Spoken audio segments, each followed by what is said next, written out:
Halo sahabat kerja hati, dimanapun Anda berada, semoga dalam keadaan sehat dan semangat. Dan terima kasih untuk yang sudah mengerjakan aktivitas kerja hati pertama dan aktivitas kerja hati yang kedua. Saat ini kita melanjutkan dengan aktivitas kerja hati yang ketiga. Ini erat sekali dengan aktivitas kerja hati yang kedua, yaitu bagaimana masa lalu kita selain dikenang juga perlu dibereskan bagi yang perlu untuk dibereskan. Mengapa kita perlu membereskan masa lalu?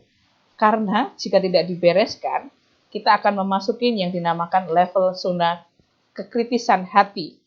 Jadi kritis hati ini apa itu?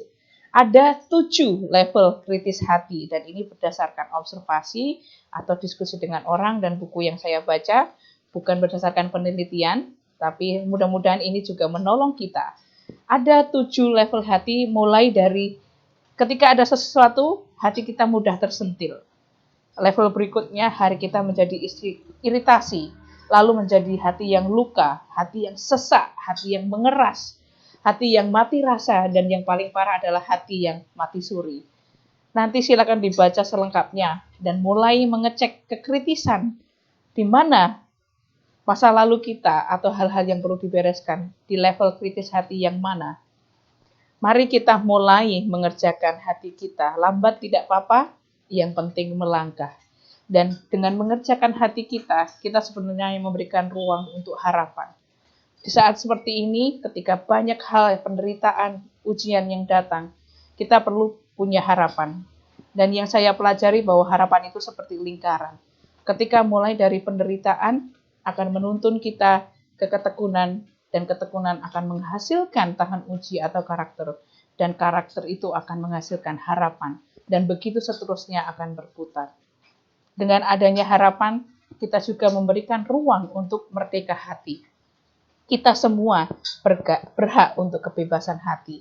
Dan merdeka hati hanya dapat kita terima jika kita mau menerima kebenaran dan bersedia hatinya didewasakan.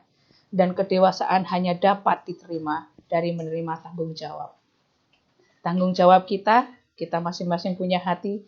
Mari kita kerjakan apa yang sudah terjadi di masa lalu kita. Mari kita kerjakan dan bereskan supaya kita merdeka hati. Ingat, setiap pikiran punya daya, setiap hati punya cerita, dan setiap tangan punya karya. Selamat mengerjakan aktivitas yang ketiga. Bagi yang belum, silakan mengerjakan aktivitas kerja hati yang pertama dan aktivitas kerja hati yang kedua. Jika video ini berkenan, silakan dibagikan ke rekan-rekan yang lain. Dan juga jika Anda bersedia, bisa Anda like dan subscribe. Dan terima kasih sekali bahwa kita mengerjakan hati masing-masing itu menjadi kepedulian bagi orang lain di sekitar kita juga. Salam kerja hati.